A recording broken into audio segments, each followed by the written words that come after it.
Assalamualaikum warahmatullahi wabarakatuh. Waalaikumsalam warahmatullahi wabarakatuh. Pemirsa TVRI dimanapun berada, kembali lagi bersama saya Dayu Akal Miras dalam program Serambi Islami spesial kajian tasawuf yang nantinya kita akan membahas tentang tema-tema baik itu tentang akhlak, tema tasawuf yang secara umum nanti akan dibahas secara komprehensif guru kita yang telah hadir di hadapan kita, yaitu Syekh Muhammad Fathur Rahman MAG. Beliau ini merupakan pimpinan Tarekat Idrisiyah Tasikmalaya sekaligus pembimbing utama Haji dan Umroh Idrisiyah. Assalamualaikum Syekh. Waalaikumsalam warahmatullahi wabarakatuh. Bagaimana kabarnya Syekh? Alhamdulillah baik. Sehat ya Syekh? Sehat. Mari kita doakan beliau panjang umur, Amin. sehat selalu, dan tentunya beliau tetap istiqomah dalam berdakwah. Amin ya rabbal alamin. Di studio juga telah hadir narasumber tamu kita ini, Ustadz Azam Bahtiar MSI. Assalamualaikum Ustadz. Assalamualaikum. Saya panggilnya Ustadz Azam ya Ustadz ya. Boleh. Beliau ini merupakan Direktur Nur Awala, merupakan kajian akhlak dan tasawuf ini. Ini semoga kita akan menambahkan wawasan dan perspektif yang berbeda atau menambahkan wawasan tersebut. Baik, di sini ada Ustadz Deden, Ustadz Saprudin, saya Ustadz ya. Makin klimaks nih tampilannya saya. Ada adik-adik jamaah dari UIN Sunan Gunung Jati Bandung yang konsentrasi ilmu tasawuf ya, ilmu tasawuf dan psikoterapi. Assalamualaikum warahmatullahi wabarakatuh. Waalaikumsalam warahmatullahi wabarakatuh. Bagaimana kabarnya? Alhamdulillah, luar biasa, Allahu Akbar. Nah, ini jawaban yang semangat. Nanti kita juga belajar dengan semangat. Nanti kita akan mendapatkan keberkahan di hari ini. Amin ya rabbal alamin. Baik, para pemirsa, hari ini kita akan membahas tentang fungsi hati. Kita bicara tentang hati ini sangat kompleks ya. Kalau kita bicara hati itu, bagaimana nanti aksentuasinya, pentingnya hati dalam kehidupan sehari-hari, baik itu dalam kehidupan sosial ataupun dalam beragama itu sendiri. Nanti kita akan dengar secara komprehensif oleh guru kita ini, yaitu Syekh Muhammad Fathur Rahman. Silakan Syekh, pemantiknya Syekh. Ya, baik. Bismillah, assalamualaikum warahmatullahi wabarakatuh. Waalaikumsalam warahmatullahi wabarakatuh. Alhamdulillahilladzi arsala rasulahu bil huda wa dinil haqq liyudhhirahu 'alad dini kullih walau karihal musyrikun. Asyhadu an la ilaha illallah wa asyhadu anna sayyidana Muhammadan abduhu wa rasuluh alladzi la nabiyya ba'dah, amma ba'd. Pemirsa TVRI yang dirahmati Allah Subhanahu wa taala, jamaah sekalian yang hadir studio, mari sama-sama memanjatkan puji dan rasa syukur kita kehadirat Allah Subhanahu wa taala atas segala karunia yang senantiasa tercurah kepada kita sekalian, dan kita tidak akan mampu menghitungnya kalau kita mau coba-coba menghitung.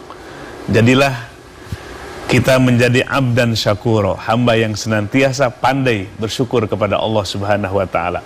Baik pemirsa TVRI yang dirahmati Allah Subhanahu wa taala, di pagi hari ini siapkan kolbunya. Mari konsentrasikan pikiran kita akan mengkaji kajian ilmu tasawuf dan judulnya adalah fungsi hati. Jadi hati itu ada dua, ada yang bersifat organ, nah ada yang bersifat abstrak. Ya. Nah tentu dalam kajian tasawuf adalah bukan yang bersifat organ, itu urusan dokter itu. Ya. Kita akan mengkaji tentang hati itu memiliki fungsi. Ya. Kita ambil saja dalam kitab yang ditulis oleh Syekh Ibnu Athaillah As-Sakandari dalam hikamnya. Ada minimal 4 fungsi dari hati. Yang pertama adalah hati itu berfungsi sebagai tempat terbitnya cahaya Allah Subhanahu wa taala. Nah, di dalam ilmu tasawuf, nur cahaya Allah itu bukan kiasan. Terjadi perdebatan antara ulama zohir dengan ulama batin atau para sufi. Ulama zohir menginterpretasikan yang disebut cahaya itu kiasan dari hidayah atau petunjuk. Tapi para ulama sufi atau ulama batin yang mendalami tentang kedalaman ilmu agama, yang disebut nur itu bukan kiasan, ya cahaya. Nah, cahaya Allah itu tidak sama tentu dengan cahaya makhluk-makhluknya. Jadi nur itu ada. Cuma kalau bukan ahlinya tidak akan bisa menangkap cahaya itu. Seperti apa cahaya itu? Nah, disinilah pentingnya kita belajar ilmu tasawuf supaya hanya kolbulah yang bisa menangkap cahaya itu. Ya, bukan cahaya lampu ini hanya menyinari hal-hal yang zohir saja. Cahaya matahari hanya menyinari yang zohir saja. Tapi kolbu yang sifat batin itu hanya bisa disinari dan dihidupkan oleh cahaya Allah. An-naro al-zawahiro binuri asarihi, bahwa Allah menyinari hal-hal yang zohir dengan cahaya makhluknya. Tapi wa anaro as-saroiro bi anwari awsofihi, Allah menyinari relung batin kita hanya dengan cahaya Allah subhanahu wa ta'ala. Saya ingin ke Ustaz Azam. Kalau kita bicara tentang hati, hati itu kan ya yang kita pahami itu adalah hati yang berbentuk organ. Tetapi kalau hati kita rujuk dalam Al-Quran, banyak sekali derivasi atau terma-terma yang digunakan dalam Al-Quran. Ada sodrun, ada fu'ad, ada kolbun. Sebenarnya kita harus memberikan definisi yang jelas terlebih dahulu tentang hati itu bagaimana. Silakan.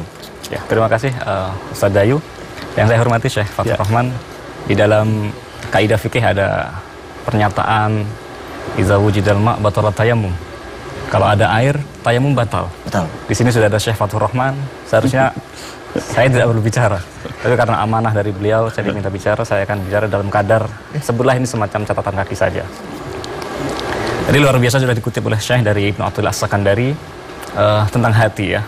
Jadi Ustaz Dayu, memang hati ini adalah keutuhan diri kita sendiri sebetulnya ya. Ya.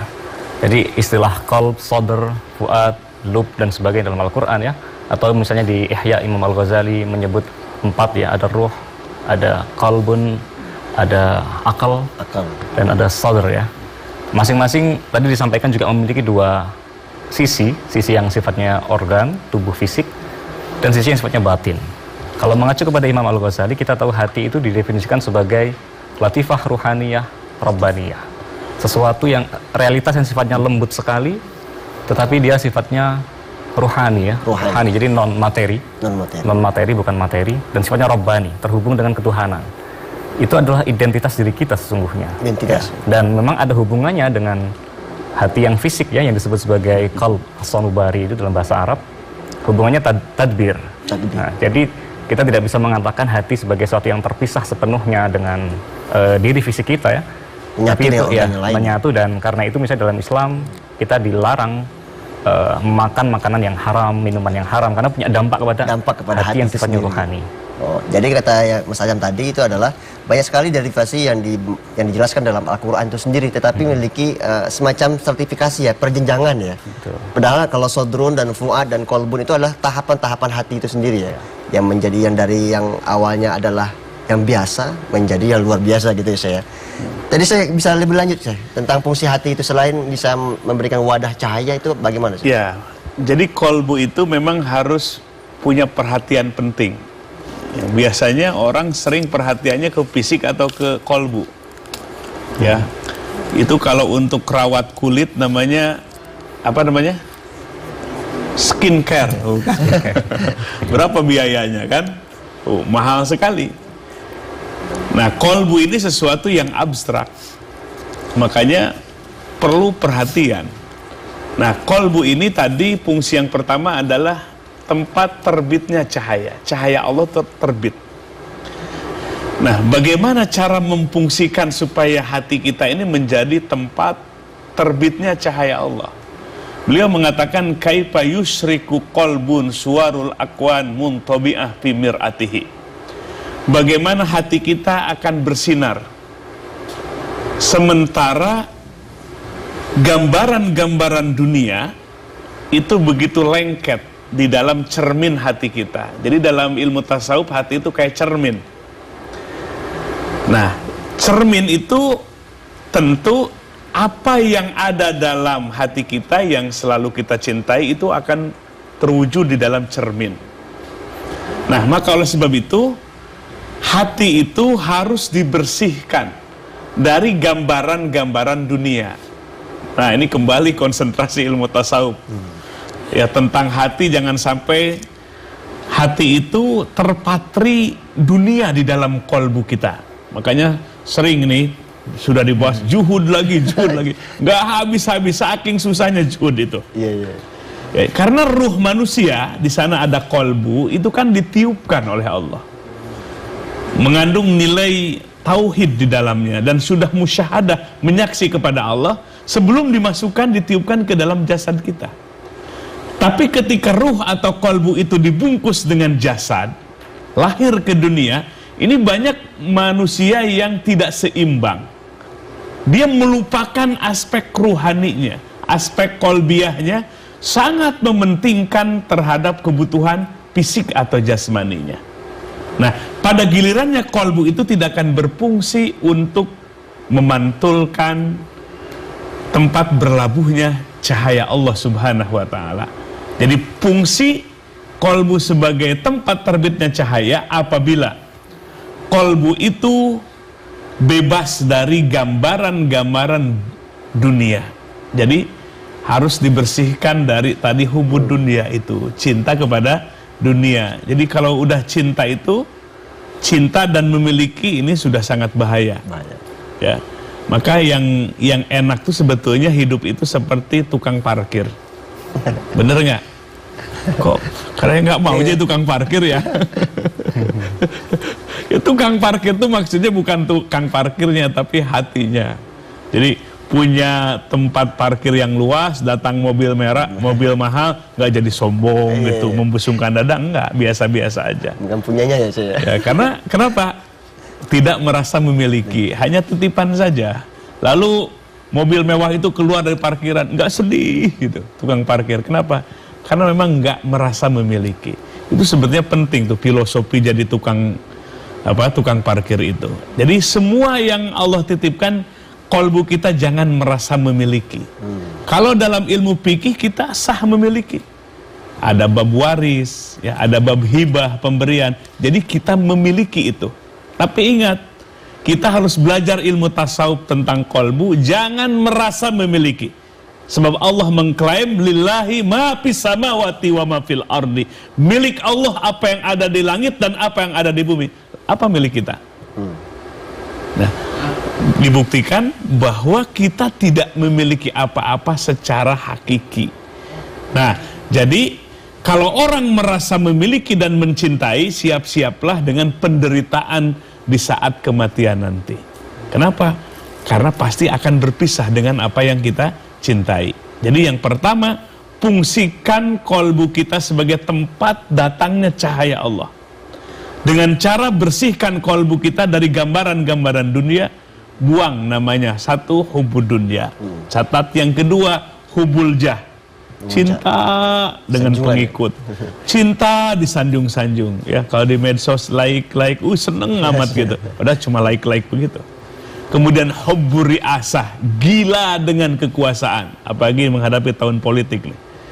Orang yang gila dengan kekuasaan itu namanya juga gila, nggak ada rasa malu. Ya. Tidak ada rasa malu, maka buanglah dari kolbu kita. Maka di dalam ilmu tasawuf yang sangat asas, yang sangat mendasar disebut dengan tahliyah atau tazkiyatun nafs. Tahliyah artinya mengosongkan kolbu kita dari semua instrumen yang menjadi penyakit-penyakit hati, amrod al-qalbiyah. Nah, maka termasuk penyakit hati adalah hubbud dunia, cinta kepada dunia, hubbul jah, cinta kepada penghormatan manusia, hubbur riasah, cinta kepada posisi dan kedudukan kepemimpinan. Itu harus dibersihkan supaya kolbu kita menjadi tempat terbitnya cahaya Allah Subhanahu wa ta'ala. Ini kita akan bisa merasakan kalau kolbunya tempat menjadi terbitnya cahaya, itu wajahnya itu pokoknya awet muda sekali. Ya, bisa jadi Ustadz Dayu ini umurnya 63, tapi seperti 36 dibalik gitu. Oh, ini berapa nih saya umurnya? Iya. Ya jangan sampai dibalik 36 seperti 63. Itu namanya awet tua. Awet tua ya. Nah, kalau kolbunya selalu disinari cahaya Allah, kemudian kolbu itu memancar, isyrok namanya, memancar, terbit, maka wajahnya pun akan sangat kelihatan memancarkan cahaya. Jadi dalam kondisi apapun dia tenang saja. Ya, seperti Nabi di Gua Sur, di mulut gua musuh-musuh ya sudah menghunus pedang, Nabi tenang saja. La tahzan innallaha ma'ana. Jangan sedih wahai Abu Bakar, sesungguhnya Allah beserta kami, beserta kita. Jadi orang yang hatinya bersama Allah karena hatinya disinari oleh cahaya Allah. Ini kadang baru dengar 2023 katanya akan terjadi krisis apa namanya? Krisis ekonomi apa? Krisis ekonomi global. Belum apa-apa sudah nggak bisa tidur. Iya. Jadi kalau mau tidur minum pel dulu. Ini gambaran kolbunya tidak berfungsi untuk menerima cahaya Allah Subhanahu wa taala. Baik. Tadi yang disampaikan oleh Mas Ajam tadi bahwa hati itu tak terpisah dengan bentuk jasmani kita ya, semua elemen-elemen itu penting. Saya teringat dalam ungkapannya Imam Ghazali dalam jilid 3-nya itu, dalam Ihya itu mengatakan yasta'miluha istimal malakil abdi. Artinya hati itu diibaratkan sebagai tuan raja dan elemen-elemen lain ini hanya mengikut saja. Bukan bagaimana itu Mas Ajam? Ya betul, di dalam falsafah Islamnya juga disebutnya sebagai alaqah tadbir ya. Jadi relasi yang kepengaturan. Imam Al-Ghazali mengekspresikan itu kan misalnya mata, kemudian tangan, penciuman, semua itu adalah atsba dan khadam bil qalb ya. Pengikut dan dia pembantu hati adalah qalbu kita, yang adalah diri kita itu. Dan karena sifatnya mengekor, maka semua aktivitas yang dilakukan oleh fisik kita itu nanti yang mendapatkan hukuman al-mu'atsab ya, yang dihukum oleh Allah ketika berdosa adalah diri kita yang adalah hati. Hati yang ya tadi secara ruhani ya, jadi bukan yang fisik. Itu dalam fungsi instrumentalnya di dalam fisiknya begitu, Mas Bayu. Ya kalau kita bicara dalam kitab Ihya itu sendiri, kita Imam Ghazali, hati itu ya mu'atab itu yang disiksa nanti ya. Betul. Yang tadi yang disampaikan oleh Mas Ajam tadi itu bahwa apa yang dilakukan oleh anggota kita makanan haram pun itu akan berdampak juga kepada hati. Tapi Syekh, tadi tentang cahaya tadi Syekh, bisa disimplifikasi nggak Syekh, disederhanakan lagi cahayanya bagaimana nih? Kalau kita bahasanya Imam Syekh Ahmad bin Idris dalam kitabnya itu mengatakan beliau memberikan semacam majas metafor bahwa Nabi Muhammad itu adalah cahaya ad-duha gitu. Bagaimana Syekh? Ya, belajar tasawuf itu kan kalau hanya teori nggak praktek, ya seperti belajar pingin bisa renang tapi di kelas terus, nggak pernah nyemplung bertahun-tahun di kelas saja, belum pernah nyemplung kemana, ya ke kolam, tentu tidak akan bisa. Nah, belajar ilmu tasawuf itu memang harus praktek. Jadi kalau istilah gini, kita bisa membedakan nggak nih adik-adik mahasiswa, manisnya gula dengan manisnya madu bisa nggak kita membedakan? Coba dengan lisan seperti apa kira-kira? Bisa. Kan bingung ini. Sulit.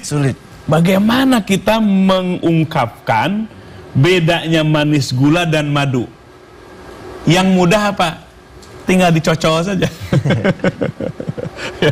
Jadi begitu tasawuf. Di tasawuf itu kalau sudah mendapatkan, nah baru merasakan. Zauq namanya. Qalbu kita yang mencicipi.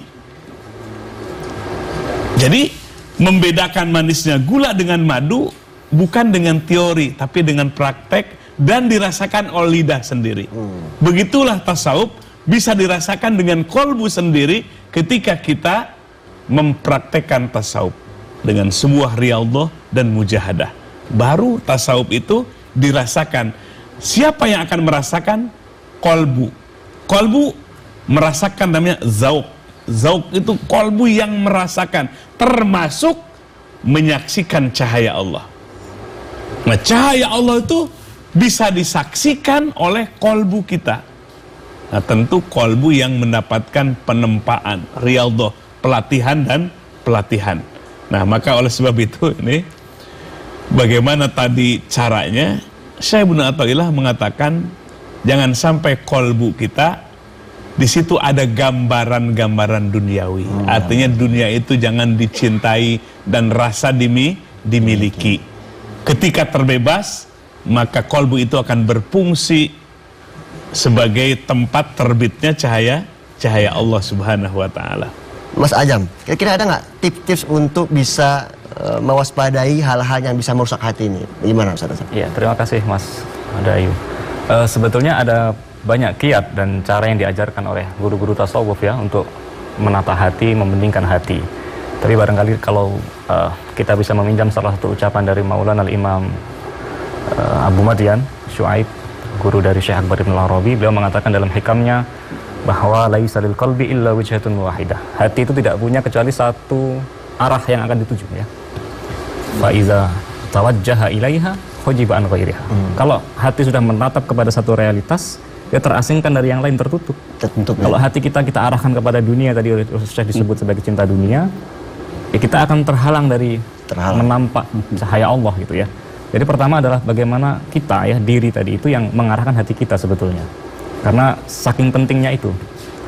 Kemudian ada cara-cara lain, misalnya yang terhubung dengan pengelolaan fisik kita ya. Misalnya yang usul arba'ah, ada 4 prinsip ya. Meminimalisasi makan misalnya ya. Oh, makan. Mengurangi makan, konsumsi ya. Ini adik-adik nih, suka makan ini, food blogger kan deh. Ini kalau makan-makan juga harus diwaspadai nih. Harus pilih-pilih juga Mas Hasim ya? Betul ya, harus halal pasti. Harus halal, Dan tidak ada hal tapi juga thayyib ya. Thayyib. Termasuk boleh jadi kalau dalam era kontemporer adalah belanja ya. Naluri belanja kan sekarang menjadi satu tren baru gitu ya. Terus mengurangi bicara ya, meminimalisasi bicara. Ini gimana konteks sekarang ini Mas Azam? Gosip dan sebagainya Gosip ya, adik-adik ini. Tentu bicara yang tidak didasarkan pada ilmu dan bukan atas dasar manfaat ya. Jadi bicara yang mungkin ngalor ngidul tanpa tujuan yang jelas itu harus dikurangi. Kemudian mengurangi tidur ya. Tidur? Ya, tidur juga perlu dikurangi. Ini adik-adik mahasiswa begadang nggak nih? Ini ngerjain skripsi ini. Sama mengurangi pergaulan yang tidak perlu dengan kebanyakan manusia. Jadi uzlah ya. Tentu dalam kehidupan di perkotaan boleh jadi kita yang bisa mengukur ya kepentingan dalam level apa ya. Kalau di bawah bimbingan seorang, dalam bidang tarbiyah seorang mursyid, boleh jadi Anda bisa mengikuti suluk dan sebagainya. Tapi untuk orang-orang di perkotaan, kita memberikan batasan atau formula ajaran yang sesuai dengan kehidupan mereka ya, untuk masyarakat pekerja dan sebagainya. Jadi masing-masing memang menyesuaikan dengan kebutuhan diri. Artinya ada orientasi yang berbeda antara masyarakat urban dengan pedesaan ya kalau tentang tasawuf itu ya? Iya betul. Kullu ya'malu ala syakilatihi. Setiap orang ada perbedaannya bagaimana? Bisa didiversifikasi nggak, dikembangkan Sazam? Sebetulnya bukan pada wilayah perkotaan atau bukannya ya, tapi tasawuf itu selalu melihat orang secara unik ya. Jadi seorang guru akan melihat muridnya secara unik sesuai dengan batas diri dia. Ya. Tidak semua orang bisa mengamalkan wirid tertentu, maka disuruh wirid yang lain. Sama dengan pekerjaan tadi, misalnya orang yang tidak bisa sudah sepenuhnya dia isqatu tadbir ya, kalau dalam ajaran Syekh Ibnu Athaillah, meninggalkan pekerjaan. Masyarakat kita tidak semuanya bisa begitu. Ada orang yang punya kewajiban dan sebagainya. Jadi ini saya kira butuh penyesuaian dan karakter audiens ya, sebagaimana juga Nabi di dalam sabdanya menyatakan kama qala ya, nahnu ma'asyarul anbiya umirna ala qadri uqulihim. Anu kaliman nas ala qadri uqulihim ya, berbicara kepada manusia sesuai dengan level kedewasaan pikiran mereka, sama dengan kebutuhan masyarakat audiens kontemporer. Jadi yang harus kita waspadai itu tidak hanya penyakit ma'asyatul qalbi, itu adalah tidak hanya yang sifat rohani tapi juga ada jasmani tadi ya. Pilih-pilih makan. Ya. Ini kalau perempuan kayaknya yang takut gemuk juga pilih makan ya. Tapi bukan yang itu yang dimaksud, tapi adalah halal thayyiban itu. Tidur bagaimana, dan tadi yang Mas Ajam tadi ada 4 hal yang harus kita notice agar kita bisa terjaga hati daripada sifat-sifat atau tindakan-tindakan ma'asyatul qalbi itu sendiri. Baik Syekh, bisa dielaborasikan kembali nggak Syekh? Selain tentang wadah cahaya, ada yang lain? Fungsi yang kedua dari hati adalah hati itu instrumen atau alat yang bisa mendeteksi hadirnya Allah. Jadi kolbu itulah yang bisa taqarrub, mendekat kepada Allah. Jadi lewat kolbu. Jadi alat yang bisa mendekat kepada Allah Subhanahu wa taala. Maka Syekh Ibnu Athaillah mengatakan am kaifa yarhalu ilallah wa huwa mukabbalun bisyahwatihi. Bagaimana bisa memfungsikan kolbu yang kedua? Kolbu adalah alat yang bisa mendekat diri kepada Allah, bergerak hijrah kepada Allah Subhanahu wa taala. Kolbu yang terbebas dari cengkraman hawa nafsu. Nah ini, jadi kebutuhan biologis kita kan ada di syahwat, dan Allah lah yang telah menciptakan syahwat itu. Zuyyina linnas hubbus syahawati minan nisa wal banin wal qanatiril muqantarati minaz zahabi wal fiddah wal khailil musawwama wal an'am wal harth dzalika mataul hayati dunya. Ini ada serangkaian di mana Allah telah menghiasi manusia dengan syahwat. Syahwat itu apa? Keinginan. Ya, kalau nggak punya keinginan nggak normal. Keinginan kemana saja syahwat kita. Laki-laki suka kepada wanita, demikian pula sebaliknya. Ada kepada harta yang berlimpah dari emas dan perak. Ada kepada kendaraan, kemudian juga peternakan. Itu semua adalah syahwat yang Allah jadikan, bahkan dihiaskan ke dalam diri kita. Nah, persoalannya agama bukan memutus syahwat. Tapi hadirnya agama adalah mujahadatun nafs atau jihadun nafsi. Bagaimana mengendalikan nafsu. Nggak bisa ya diputus saya. Oh, kalau diputus itu bukan ajaran yang fitrah. Oh. Makanya ada sebagian agama yang mengajarkan memutus fitrah. Tidak boleh nikah misalnya. Bagaimana? Nah, Islam ini agama yang menjadi rahmat, dan agama ini ya fitrah. Ini benar-benar manusia diciptakan di atas fitrah. Fitratallahi lati fataran nasa 'alaiha. Fitrah Allah di mana allati fataran nasa 'alaiha. Ya, di antara agama dengan fitrah manusia itu seperti baud. Baut ya. Ya, baud dengan apanya? Baut. Gimana tadi? Dengan apanya ini? Murnya. Baud dengan murnya. Yeah. Nah, begitulah agama dengan manusia. Jadi bukan memutus syahwat, tetapi mengendalikan syahwat. Seperti tadi yang disampaikan oleh Ustadz Ajam. Tidak boleh makan berlebih-lebihan. Iya, Quran wala tusrifu, walaupun halal, toib, tapi jangan berlebih-lebihan. Tuh. Jadi bagaimana mengatur syahwat itu? Nah, mengatur syahwat, ketika syahwat kita diatur dan syahwat nafsu kita tidak menguasai kolbu kita, maka akan berfungsilah fungsi kolbu yang kedua. Kolbu kita akan mendekat, pergi menuju kepada Allah Subhanahu wa Ta'ala. Maka ya, Rasulullah SAW mengatakan alamatus sa'adah, orang yang bahagia itu ketika menjadikan kolbunya sebagai raja, lalu nafsunya sebagai tawanannya. Paham? Ya, jadi orang yang bahagia itu ketika kolbunya menjadi raja yang mengatur, yang menginstruksi, sementara nafsunya jadi tawanannya yang diinstruksikannya. Sebaliknya alamatus syaqawah, orang yang celaka alamatnya adalah yang nafsunya, syahwatnya dijadikan sebagai rajanya. Nabi menyebutnya hawan muttaba, yang hanya ngikuti nafsunya saja. Lalu kolbunya dibalik jadi tawanannya. Maka inilah alamatus syaqawah, tanda orang yang akan celaka. Jadi simpel sekali Nabi memberikan analog. Maka oleh sebab itu jadikan kolbu kita sebagai raja bagi diri kita sendiri. Jangan sampai kolbu kita ditawan. Jangan sampai kolbu kita dikuasai oleh syahwat nafsu kita. Maka ketika nafsu kita, kolbu kita bebas dari jeratan nafsu kita, maka kolbu itu akan yarhal ilallah, mencari Allah. Karena kolbu kita al-manfuh, yang ditiupkan oleh Allah, dia akan mencari kepada Allah. Sepanjang kolbu kita tidak dicengkram oleh nafsu kita, ruh kolbu itu akan bergerak, yarhal ilallah, dia akan pergi menuju kepada Allah. Itulah ungkapan breakdownnya la ilaha illallah, la maksuda illallah. Tiada yang dimaksud, tiada yang dituju kecuali Allah. Makanya ini ya, dalam ilmu tasawuf ini membimbing para mahasiswa yang sedang belajar, awas intens niatnya ini jangan sampai selain Allah. Ya, diajarkan bukan sebatas nyari ijazah, ujung-ujungnya duit. Nah, murahan itu. Murahan ya. Jadi kita harus punya perspektif yang sangat tinggi dalam mencari ilmu. Ya. Nah, maka kita akan menuju kepada Allah. Setiap langkah kita dan ucapan kita tertuju kepada Allah. Itulah makna la maksuda ilallah. Tiada yang dimaksud dalam hidup ini kecuali Allah Subhanahu wa Ta'ala. Nah, baru ini kolbu kita berfungsi dengan fungsi yang kedua. Kolbu yang akan bisa berangkat, pergi, mendekat kepada tujuan, goal, target, yaitu Allah Subhanahu wa taala.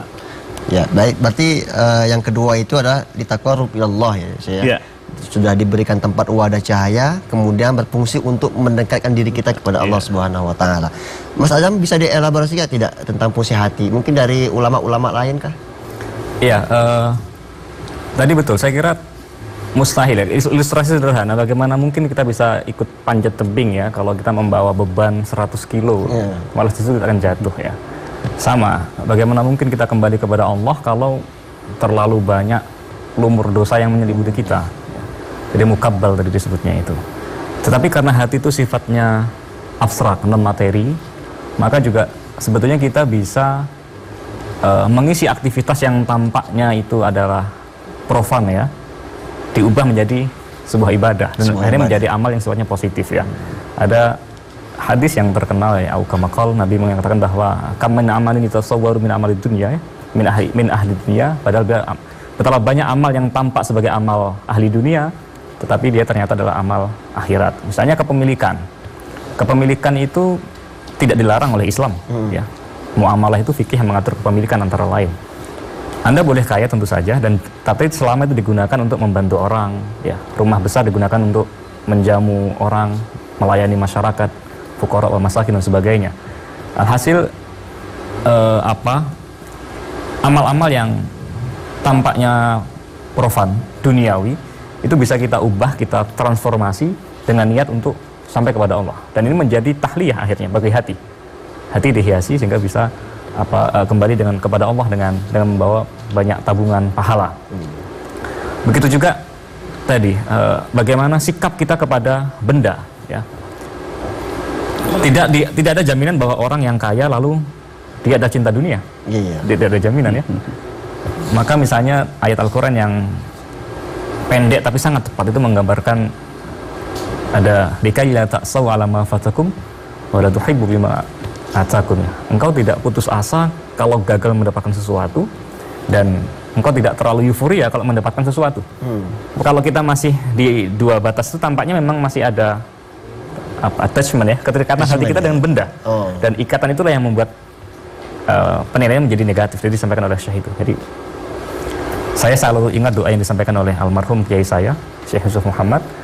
Allahumma ja'alid dunya tahta aidina wa la taj'alha fi qulubina. Ya Allah, jadikan dunia itu di bawah kuasa, kepemilikan tangan saya, tapi jangan nyantol di hati.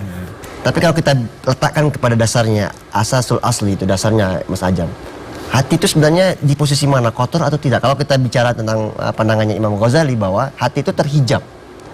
Makanya kita kenal dengan dalam bahasa sufi itu apa namanya, Syekh? Kasyaf ya, terbuka. Bagaimana Mas Ajam? Betul. Ajaran para masyayikh sebetulnya di dalam Islam ya, pada dasarnya manusia itu suci. Ya. Suci. Ya, manusia itu ada nafkah ilahiyah, ya, ada tiupan roh ilahi. Itu yang secara fitrah ya. Tadi disampaikan oleh Syekh ayat Al-Qur'an, fa'aqim wajhaka lid-dini hanifa fitratallah ya. Arahkan wajahmu terhadap agama yang hanif ya, yang lurus ya, yang konsisten. Itu fitrahnya Allah ya. Ciptaan Allah. Fitrah sama dengan khilqah ya. Khalqah tadinya bentuk fisik, kalau khilqah artinya apa? Semua manusia pada dasarnya adalah suci. Ya.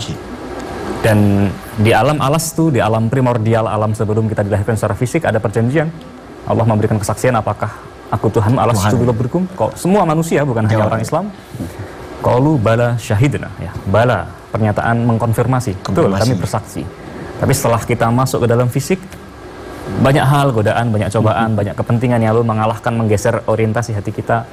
Dan disitulah ada dosa, ada implikasi dan sebagainya. Dan maka Islam tadi datang menawarkan, mengajarkan pencucian hati ya. Lewat ilmu tasawuf adalah ihsan ya, bagian dari ada Islam, iman, dan ihsan. Ihsan itu tasawuf ya, mengajarkan untuk pencucian hati. Jadi pada prinsipnya semua hati manusia adalah suci ya.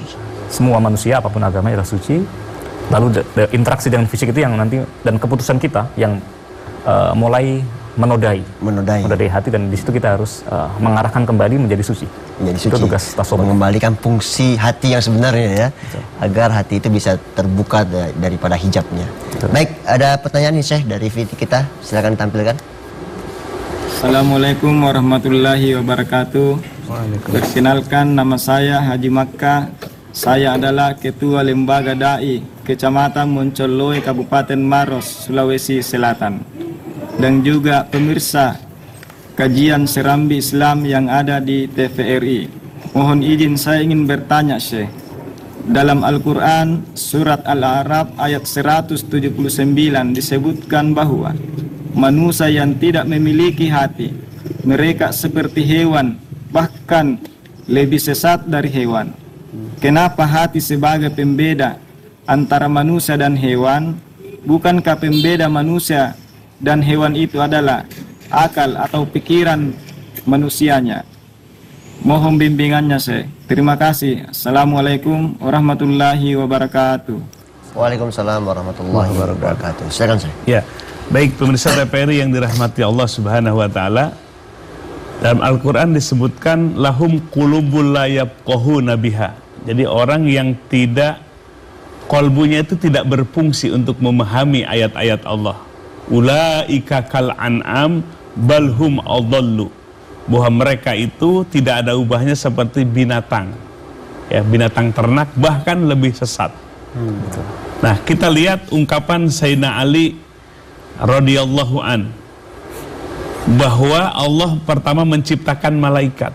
Rukibal malaku min nurin atau min aklin duna syahwatin. Allah menciptakan semua para malaikat itu dari akal, dari cahaya, dan tidak diberi syahwat. Makanya nggak ada malaikat yang ngantuk, nggak ada malaikat yang salah, karena tidak diberikan syahwat. Kemudian yang kedua, warukiba al hayawan min syahwatin duna aklin. Allah susun hewan, binatang dari syahwat tanpa diberikan akal. Jadi kalau ada kucing maling, jangan disebut kucing maling, karena memang kucing itu hanya diberi syahwat, tidak diberi akal. Lalu yang ketiga, rukibal insan min kilaihima.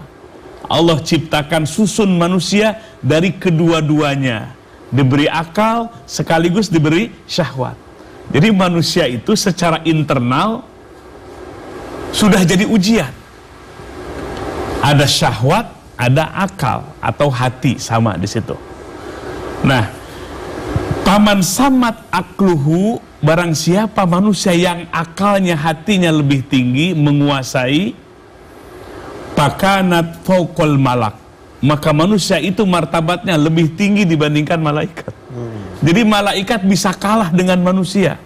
Syaratnya akal dan hatinya di atas, syahwatnya yang di bawah. Tapi paman samat syahwatuhu, barang siapa atau manusia syahwatnya di atas, syahwatnya yang menginstruksi jadi raja, akal dan hatinya kalah, pakana dunal hayawan, maka manusia itu lebih rendah dibandingkan dengan hewan.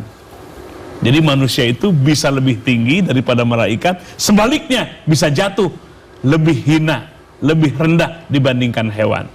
Jadi kalau kita melihat hari ini di media pemberitaan ada kasus mutilasi, ya ada mutilasi, udah ngebunuh dimutilasi lagi. Di mana hatinya? Udah nggak punya hati, seolah-olah tidak punya hati karena tidak berfungsi hatinya. Jadi manusia lebih bejat dibandingkan dengan hewan. Tapi sebaliknya manusia lebih mulia, lebih tinggi martabatnya dibandingkan malaikat. Seperti Nabi kita Rasulullah Muhammad Sallallahu Alaihi Wasallam, martabatnya lebih tinggi dibandingkan dengan para malaikat. Pilih kita nih mau yang mana ini? Lebih tinggi martabat kita dari malaikat atau lebih rendah daripada hewan? Yang mana? Lebih tinggi. Tentu kita ingin lebih tinggi daripada para malaikat. Ayo fungsikan kolbunya. Ya, fungsikan apa? Kolbunya. Nah, fungsikan kolbu dengan sebaik-baiknya. Rawat kolbu kita. Jangan hanya ngerawat kulit aja. Jangan hanya ngerawat apa lagi?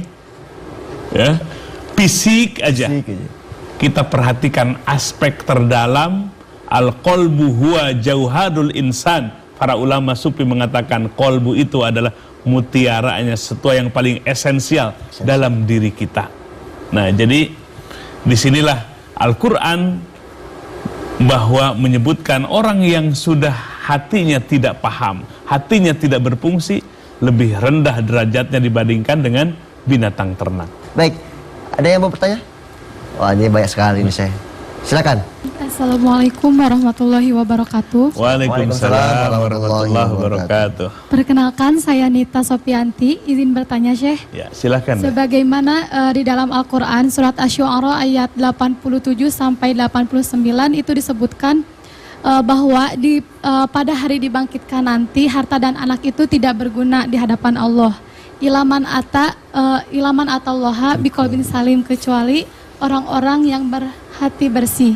Lalu pertanyaannya, di manakah posisi amal yang selama ini kita lakukan di hadapan Allah?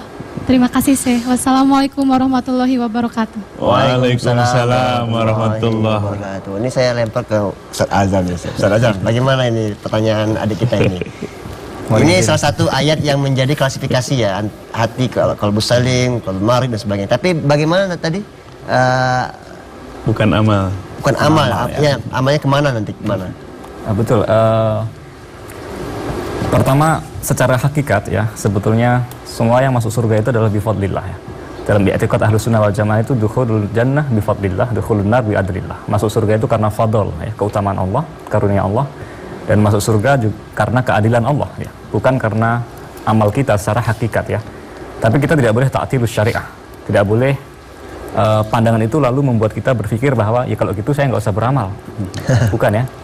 Meskipun juga dalam hadis misalnya Nabi mengatakan, Nabi pun juga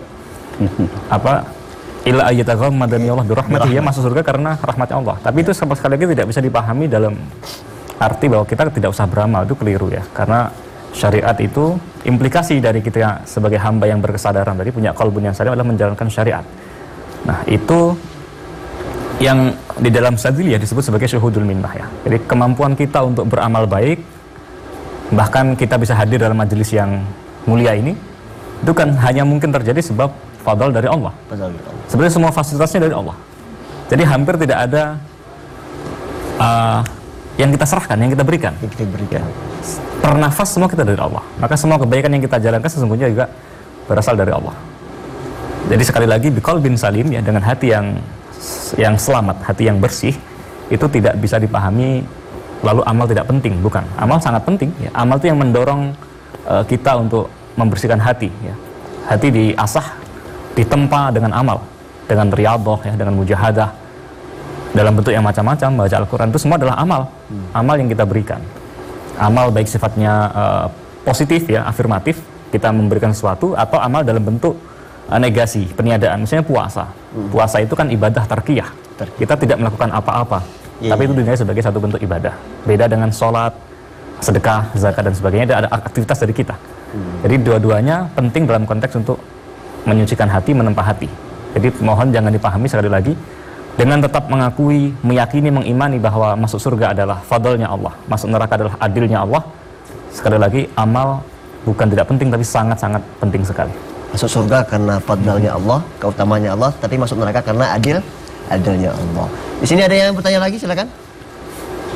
Baik, silakan. Bismillahirrahmanirrahim. Assalamualaikum warahmatullahi wabarakatuh. Waalaikumsalam warahmatullahi wabarakatuh. Sebelumnya izin bertanya, perkenalkan nama saya Sarah Nur Fitri. Salah satu karakteristik hati itu berbolak-balik atau qobala. Kemudian kita sebagai umat manusia, bagaimana caranya untuk memantapkan hati kita agar keimanan kita tidak menurun? Mungkin seperti itu. Terima kasih. Wassalamualaikum warahmatullahi wabarakatuh. Waalaikumsalam warahmatullahi wabarakatuh. Ini jawab singkat aja saya, kan agar tidak terjadi iman kita fluktuatif, turun naik misalnya. Gimana saya? Ini sekaligus menambahkan fungsi hati yang ketiga. Ya, Syekh Ibnu Athaillah As-Sakandari menyebutkan bahwa fungsi hati yang ketiga itu, hati adalah alat yang bisa merasakan hadirnya Allah. Alat yang bisa merasakan hadirnya Allah. Itulah qalbu. Maka beliau mengatakan, kaifa yatma'u ayadkhula hadratallah wa huwa lam yatatahhar min janabati goplatih. Artinya, bagaimana hati kita bisa antusias merasakan hadirnya Allah sementara hati itu belum disucikan dari janabah kelalaian. Nah, jadi hati yang lalai kepada Allah tidak akan merasakan hadirnya Allah. Merasa Allah tuh jauh aja. Ya, kenapa? Padahal Allah tuh Al-Qarib yang maha dekat. Fa idza sa'alaka ibadi anni fa inni qarib. Apabila bertanya kepada engkau hamba-hambaku tentang aku, katakan aku itu adalah maha dekat. Wa nahnu aqrabu ilahi min hablil warid. Bahkan Allah berfirman, kami lebih dekat dibandingkan dengan urat lehernya sendiri.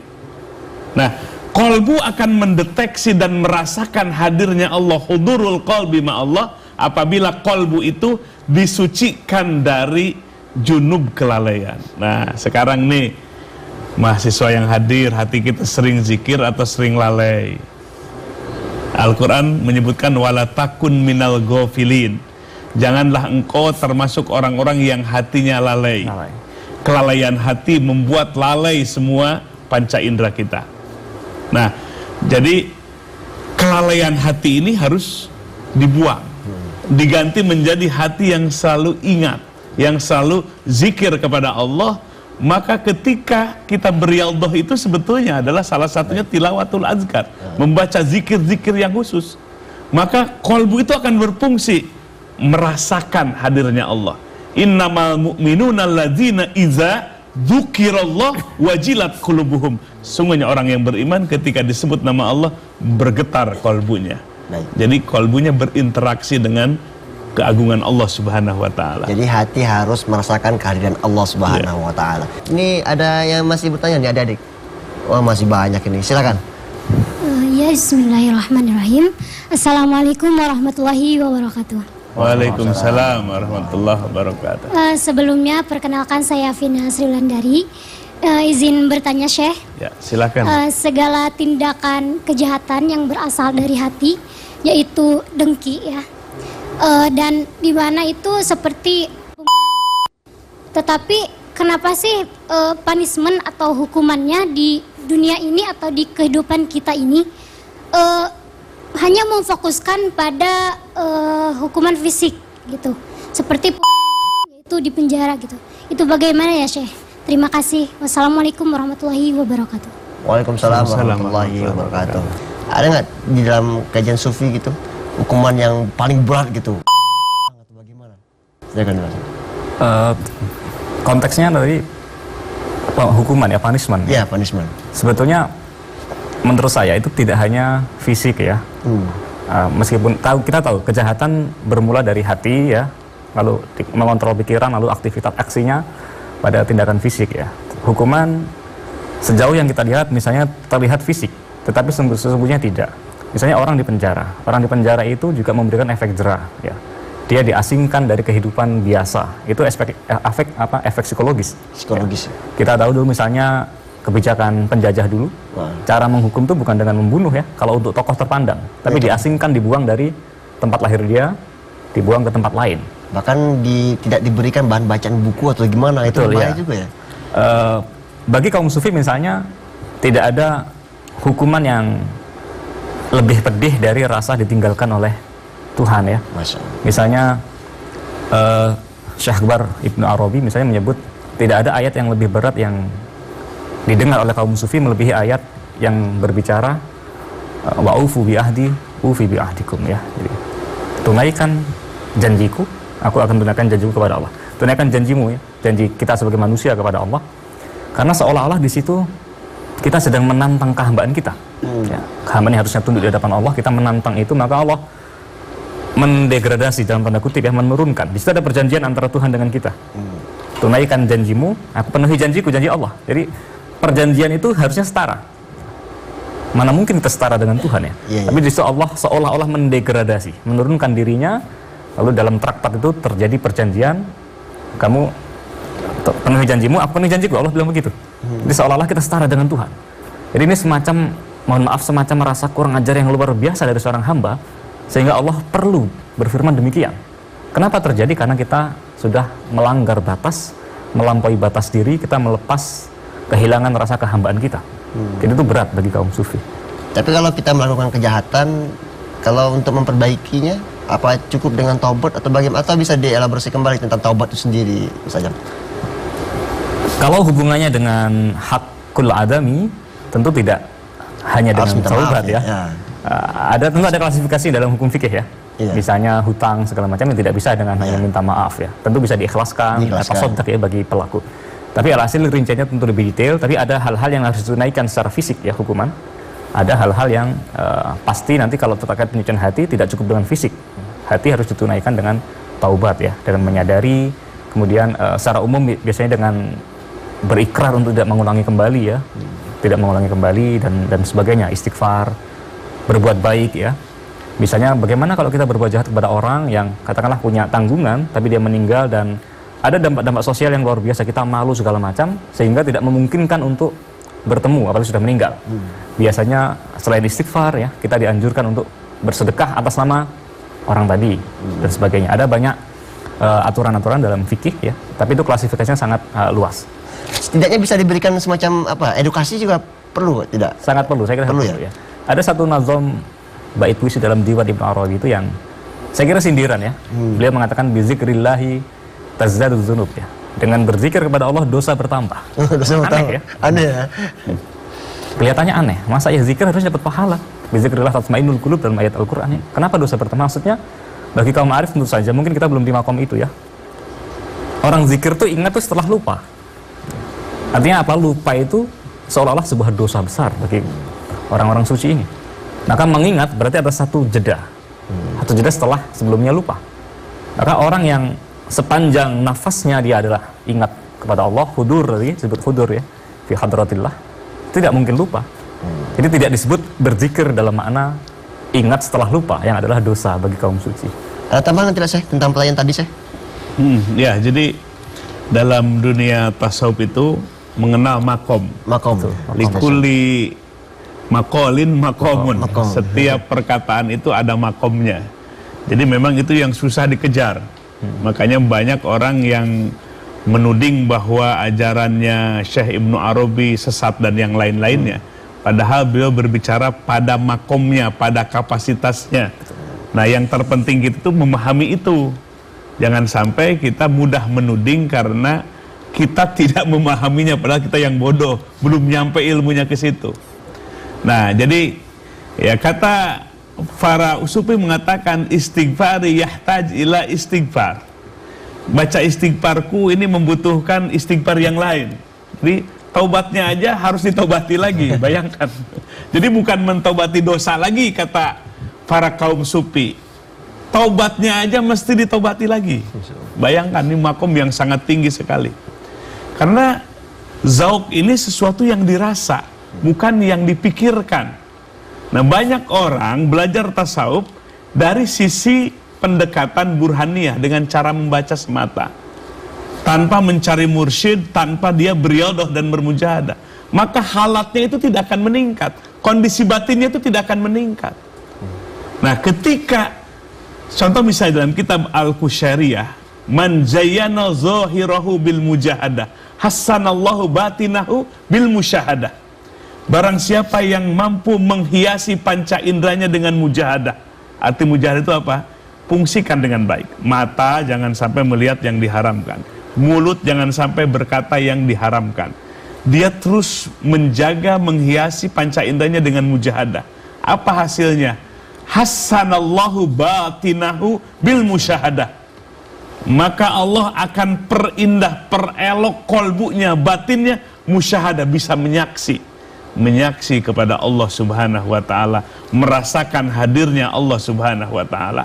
Nah, maka kembali nih konsentrasi tasawuf itu adalah bagaimana mencari mursyid yang tepat, kemudian mampu mempraktekkan dengan sungguh-sungguh, baru kolbu kita akan zauq, akan merasakan, akan mencicipi apa yang diteorikan oleh para ulama, apa yang disampaikan dalam Quran dan Sunnah.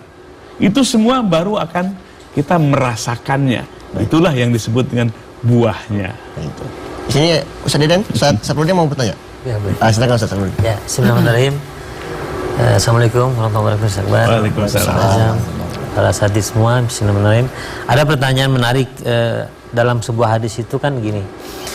siapa yang melakukan kebaikan akan mendapatkan pahala. Tapi ada orang yang berniat melakukan kebaikan tapi tidak sempat melakukan kebaikan, dapat pahala 1, kan begitu.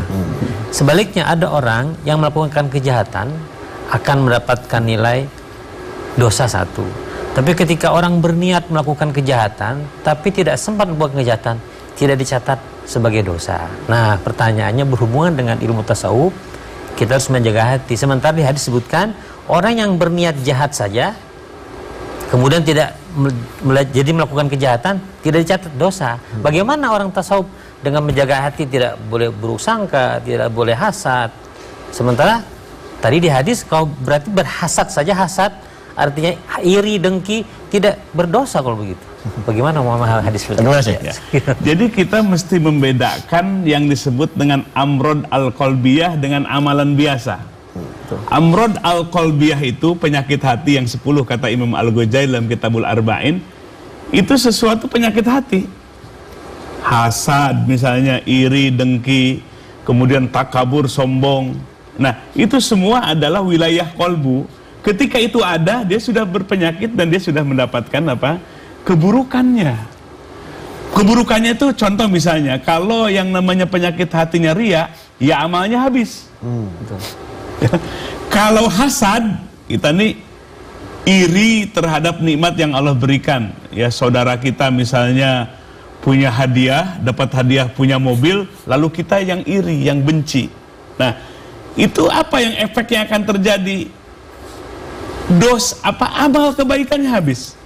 Iyakum wal hasad, jauhilah penyakit hasad. Innal hasada yakulul hasanat kama takulun nar al-hatab. Nabi bersabda, hindarilah, jauhilah penyakit hasad. Sesungguhnya hasad itu akan menghabisi kebaikan seperti api yang menghabiskan kayu bakar.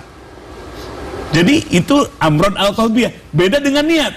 Saya mau niat berbuat zina misalnya. Nah, itu bukan penyakit hati, tapi niat yang busuk. Jadi bedakan amrod al-qalbiyah dengan niat yang buruk. Itu belum dicatat. Selama belum dilakukan, bahkan telah dilakukan pun belum dicatat. Menunggu dia tobat apa enggak. Kalau sampai enggak tobat, dicatat dah. Nah, kalau enggak, ya tentu tidak akan. Artinya itu adalah niat yang buruk. Niat mau mencuri, niat mau misalnya membunuh, itu niat. Itu tidak akan dicatat. Karena bukan amrod al-qalbiyah, bukan penyakit hati. Jadi penyakit hati itu tampak atau tidak itu sudah menjadi malapetaka bagi dirinya, gitu. Segmen sekarang kita akan mendengarkan tentang kesimpulan dari narasumber dan pembicara kita. Silakan Mas Ajam, silakan. Baik, pertama saya mengajak kepada kita semua, para pemirsa dan adik-adik di sini, mari kita menata kembali hati kita, ya, menjaga hati kita yang teks-teks suci agama kita menyebut itu sebagai sesuatu yang suci, ya, hembusan Allah di situ, yang sesuai dengan fitrahnya Allah. Syekh Ibn Al-Arabi dalam hikamnya beliau mengatakan, asyghulu bi ghairillah ainul jahli billah. Kesibukan hati kita kepada selain Allah itu adalah esensi dari ketidaktahuan kita kepada Allah. Jadi semakin kita terasingkan dari Allah, sesungguhnya semakin kita tidak mengenal Allah. Betapapun boleh jadi data-data akal kita, ya, pengetahuan, koleksi pengetahuan kita itu luas, ya. Buku, ratusan buku kita lahap, kita baca. Tetapi kalau hati kita kosong dari Allah, maka sesungguhnya semua itu tidak punya dampak yang signifikan. Itu sesungguhnya kita tidak mengenal Allah secara hakiki, gitu. Jadi mari kita menata hati, ya, dengan cara apa? Dengan mengarahkan hati, mengisi hati, ya. Dengan terutama percaya bahwa sumber hati kita, sumber roh kita, jiwa kita adalah Allah, maka Allah sebagai Al-Wahhab, ya, Al-Hadi, Maha Pemberi petunjuk, pasti akan meraih tangan kita, akan menjawab niatan suci kita, ya, membimbing kita dengan cara yang sebagian mungkin juga min haitsu la yahtasib. Kita tidak tahu dari mana, tapi kalau kita punya niatan baik untuk kembali kepada Allah, pasti Allah akan menjembut kita. Baik, bahkan lebih cepat dari itu. Ya, baik, terima kasih Mas Jan. Silakan. Ya, ini Oke. Mas Dayu ini ada yang ketinggalan nih. Yang mana itu? Tadi kan 4 fungsi hati, Oh, baru iya. 3. Sebagai Jadi kesimpulan udah, saya. kesimpulan Sebagai aja kesimpulan. ini. Jadi yang keempat fungsi hati itu yang bisa merasakan, memahami lembut-lembutnya rahasia Allah. Banyak kan hidup ini misteri ya. Apa yang terjadi hari esok nggak tahu. Apa yang menimpa kepada diri kita, keluarga kita, atau kepada perusahaan kita semuanya misteri. Nah, hebatnya kolbu itu bisa mendeteksi, bisa merasakan dan memahami rahasia-rahasia di balik misteri itu. Itulah fungsi yang keempat, apabila hati itu selalu dibersihkan dari apa? Dari dosa di masa lalu. Jadi ini yang keempat, bersihkan kolbu kita dari dosa.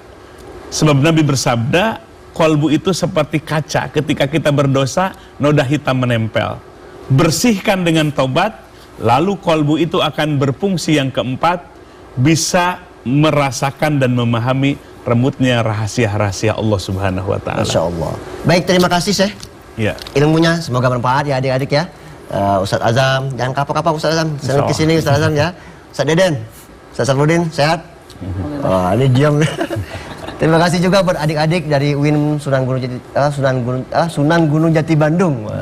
Ini adik-adik dari jurusan psikoterapi dan ilmu tasawuf ya. Dan tentunya juga para pemirsa, semoga apa yang kita pelajari hari ini bermanfaat bagi kita, kehidupan kita sehari-hari. Mari kita mulai menata hati dari hari ini sekarang ya. Semoga kita menjadi hati-hati yang kolbu salim, menjadi hati yang selamat. Baik para pemirsa, tetap tonton terus Serambi Islami setiap hari Kamis jam 4.30 hanya di TVRI. Sebelum itu mari kita dengarkan doa dan muhasabah dari guru kita yaitu Syekh Muhammad Fatur Rahman MAG. Wallahu yuwaffiquna ila ma fihi khairul Islam wal muslimin. Assalamualaikum warahmatullahi wabarakatuh. Waalaikumsalam warahmatullahi wabarakatuh. Baik pemirsa TVRI yang dirahmati Allah Subhanahu wa Ta'ala, sebelum kita mengangkat kedua tangan kita berdoa kepada Allah, mari kita muhasabah renungkan ayat Allah Subhanahu wa Ta'ala. A'udzubillahi minasyaitonirrajim. Kullu nafsim bima kasabat rohina. Setiap diri akan menanggung apa yang diperbuatnya ketika di dunia.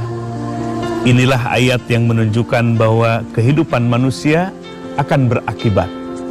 Setelah mati tidak seperti binatang, selesai urusan.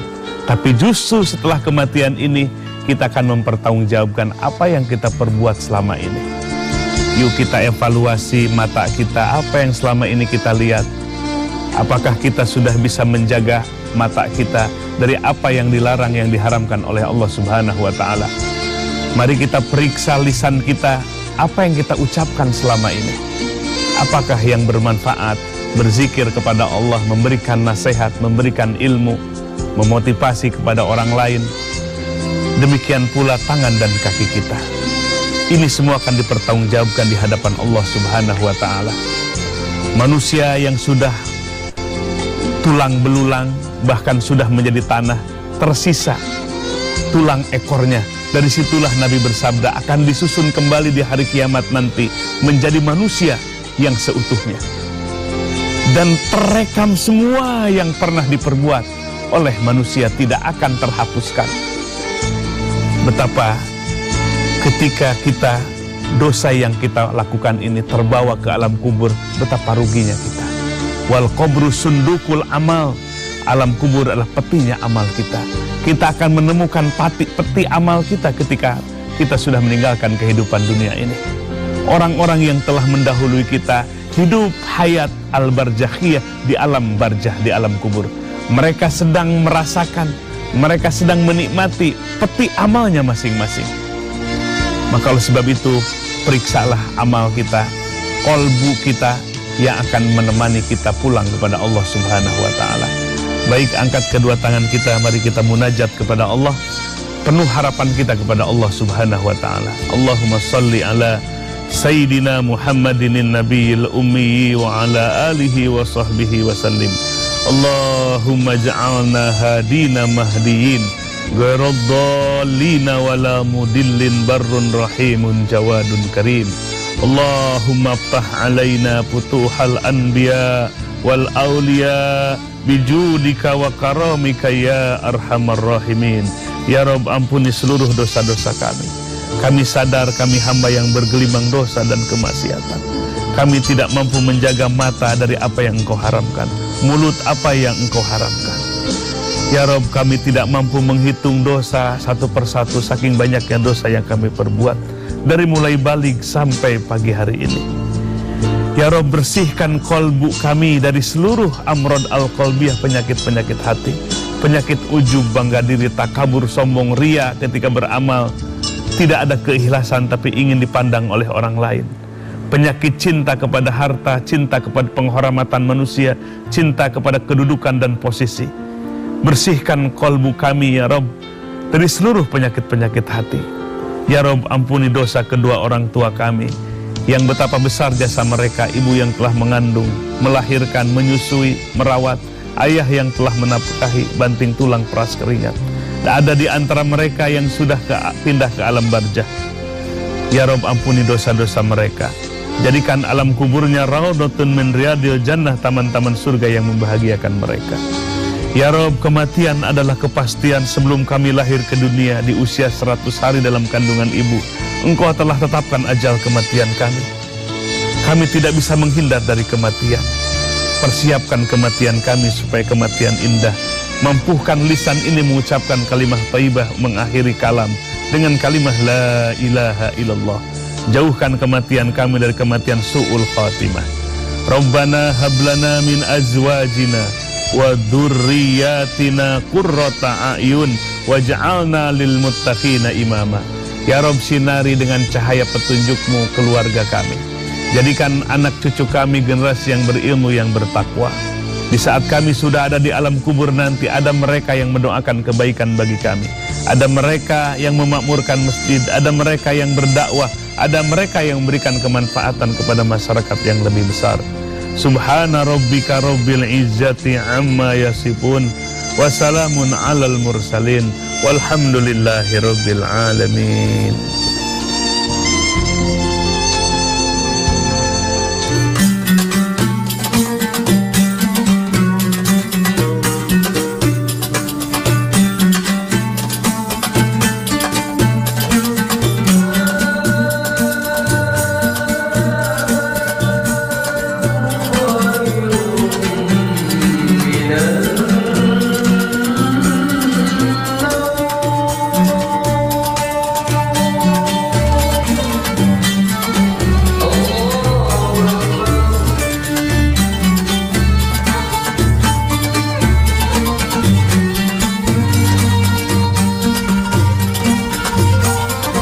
Serambi Islami.